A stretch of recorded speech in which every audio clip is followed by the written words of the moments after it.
All right, let's jump over now to the great state of South Carolina, where we've got Senator Tim Scott standing by. Senator, thanks for coming on. Absolutely. Good to be with y'all. Hope you're doing great. Good listening to your conversation with Marlon from the House. We love getting both chambers represented here.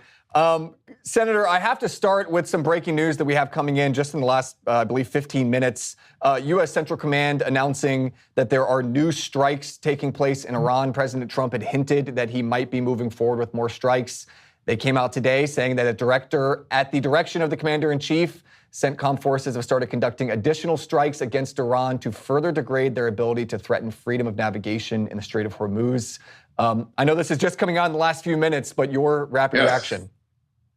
Well, my quick reaction is that the ceasefire holding was really miraculous because President Trump is the deal maker. The truth of the matter is, when you can't make a good deal, and frankly, it's very hard to make a good deal with bad actors, and no question about it, the Iranian regime are bad actors consistently throughout history. For the last 47 years plus, we've seen nothing but neglect, denial, dysfunction, and then destruction consistently from the Iranian regime. So President Trump stopping the concept of negotiating with bad actors on a deal that has not been able to hold is a good thing. If we're going to have the Strait of Hormuz open, the president has to take the type of action, the kinetic force that he's now using to actually ease pressure on the Strait of Hormuz to allow commerce to happen.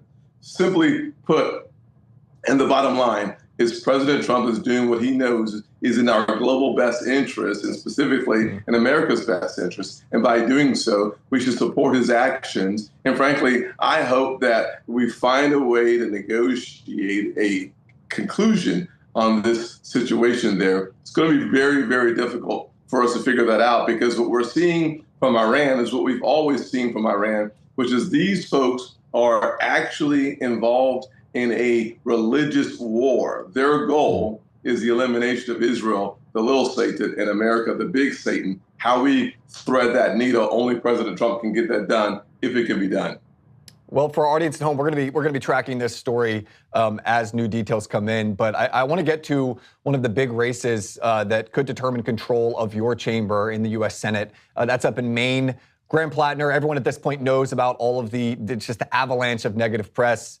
Yes. He's refused to drop out of this race, though. Have you been surprised that he's still on the ticket? I have not been. Listen, Graham Platner is the poster kid for the new Democrat Party.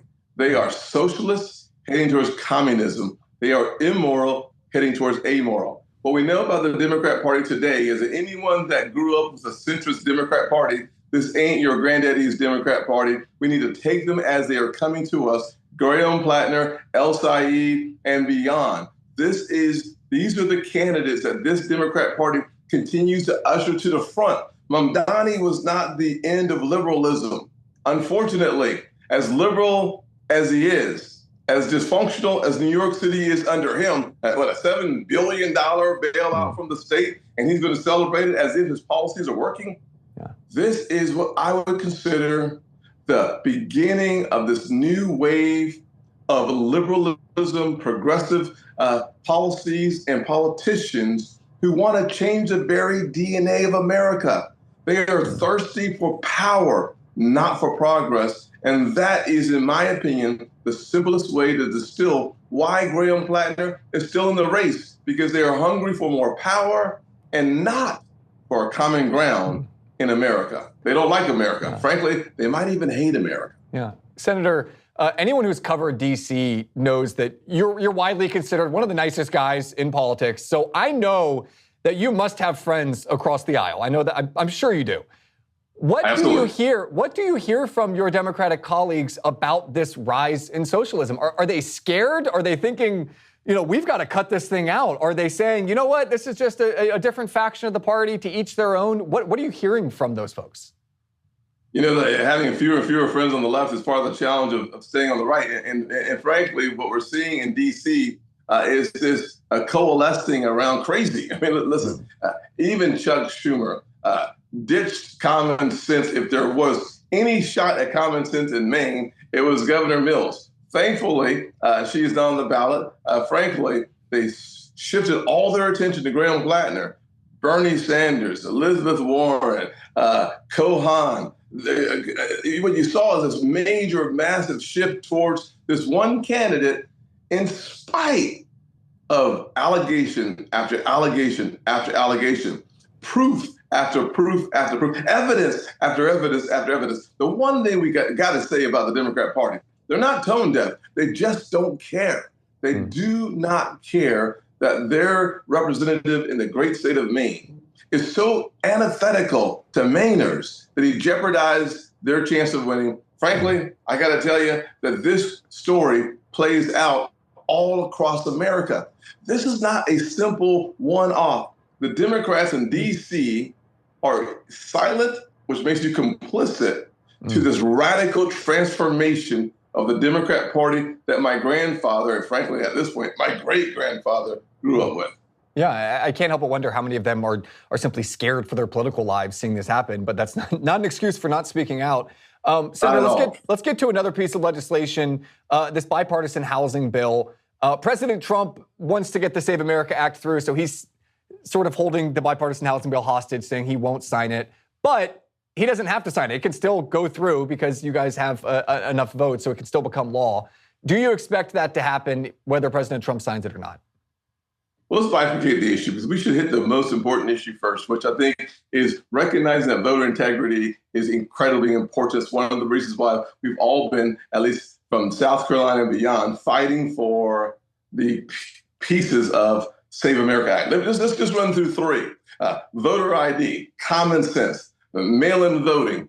I'm not a fan of it, but the fact of the matter is we have Republican states, Utah and Montana and beyond, that hold on to that. And frankly, why is it frustrating to some? I don't understand this, by the way. Why is it frustrating to anyone that we just want Americans voting in American elections? That is not just common sense. It's called justice. It's called taking responsibility for our country as American citizens in a way that foreigners cannot, should not, and in my opinion, will not. And so President Trump's just passion for Save America Act, I share 100%. And frankly, Democrat voters share it too, 71% and climbing. Democrats say voter ID is like common sense. Every single demographic in the country supports the Save America Act when you distill it down. Unfortunately, not a single Democrat will support the Save America Act. And today, we do not have enough Republican support. I think we have 48 or 49 Republicans, and you need 50. We are one or two votes shy of having Republicans supporting, in my opinion, something like changing the rules of the Senate, whether it's a talking filibuster or eliminating the filibuster in order to get Save America Act done. And because I can count to 50, I know that this is really challenging for us, and I cannot see a way forward if we can't get one or two to change. I don't see how that happens, especially between now and this election. But the truth of the matter is the most important issue we should be thinking about is voter integrity.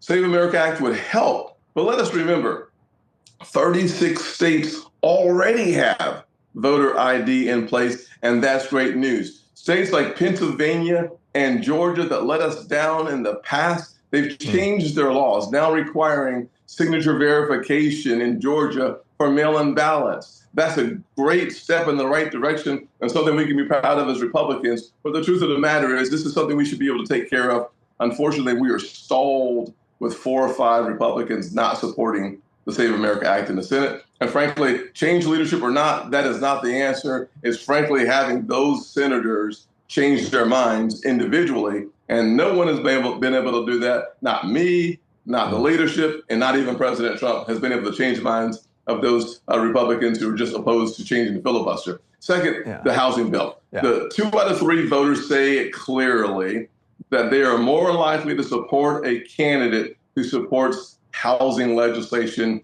like the 21st century housing bill. Passed out of the House, passed out of the Senate.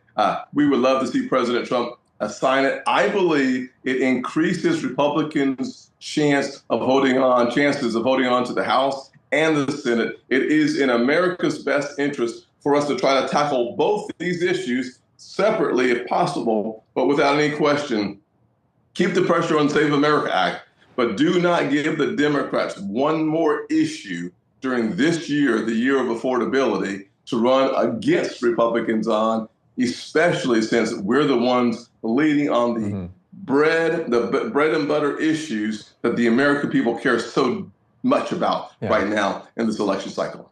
Senator, we only have 30 seconds left. I had a million follow-up questions, but I'm going to keep it short. We're both Dallas Cowboys fans. Is our defense going to be any good this year? Are we going to turn this thing around? Hey, we drafted a cornerback. My goal and my hope is that the answer is yes. Dallas Cowboys in the playoffs, at least through the second round. Yeah. And I'm praying that you'll see a Super Bowl ring on Dak Prescott's finger, frankly, before he's too old to throw that ball. Yeah. As a U.S. Senator, maybe you could pull some strings and get your own Super Bowl ring, but I'm just throwing ideas out there. You know. Senator Tim Scott, we really appreciate you making time for us. Thanks so much for joining. Yes, sir. God bless. See you soon.